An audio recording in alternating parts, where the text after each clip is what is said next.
Morning everyone, hi, I'm Dan Linstead from Immediate Media, and in the next 5 minutes or less I want to talk to you why we believe that maintaining the loyalty of your supporters and members over the next year is going to be less about communicating your own cause and your own activities and more about empowering them to take action for your shared cause.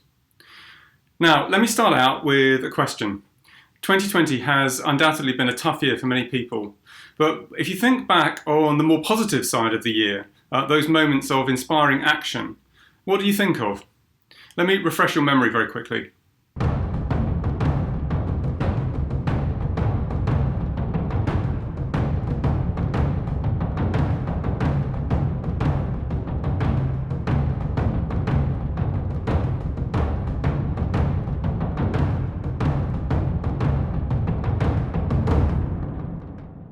So I'm sure many of those images are familiar. Some of them may even have personal relevance to you, because this year we have seen an incredible upsurge in people taking direct action for a whole range of causes.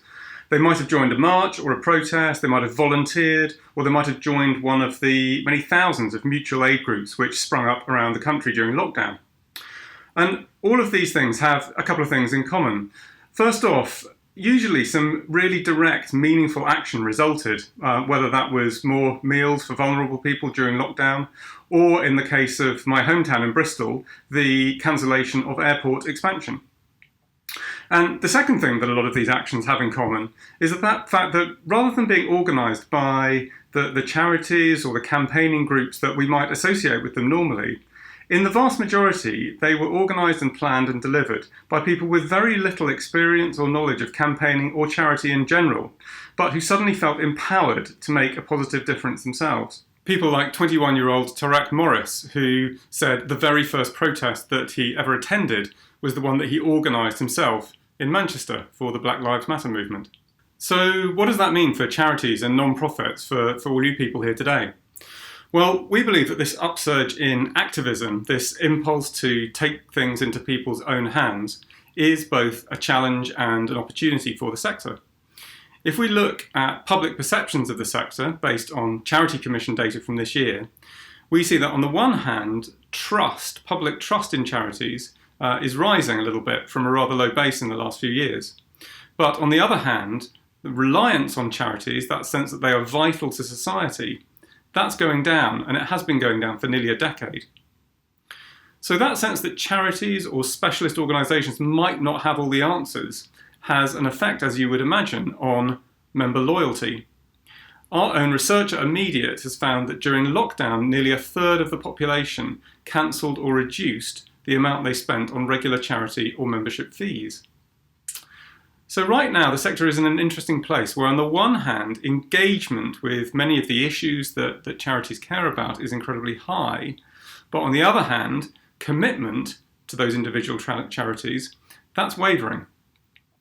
And so this morning, I want to put it to you that the non-profits who will maintain supporter loyalty in 2021 are the ones who close that gap by empowering people to take relevant and meaningful actions in their name. That means giving supporters the opportunities, the platforms, the content and the support to get hands-on and really make a difference. Now, that might sound a bit lofty, it might sound a bit technical, but it's easy to find great examples of what I mean right across the sector. Just thinking about organisations that we work with at Immediate, examples would include the record-breaking Big Butterfly Count for butterfly conservation this summer, a fantastic example of citizen science in action. Or English Heritage's History at Home programme, which enables many families to homeschool history during lockdown. Or Battersea's Muddy Dog Challenge, about the most photogenic and fun community engagement project you could imagine. Or the RSPB, who helped and encouraged their staff and supporters to join youth climate strikes around the country. They're all examples of charities supporting and enabling their members to do something they either couldn't do or couldn't do as well, and which furthers their shared goals. So I'd really encourage you to think about ways that you might be able to empower your own supporters in similar ways over 2021. Please do drop by our content hub for some ideas about how to go about it. We would love to hear your stories and discuss it further with you. Meantime, thanks very much and enjoy the rest of your day at Chase. Bye.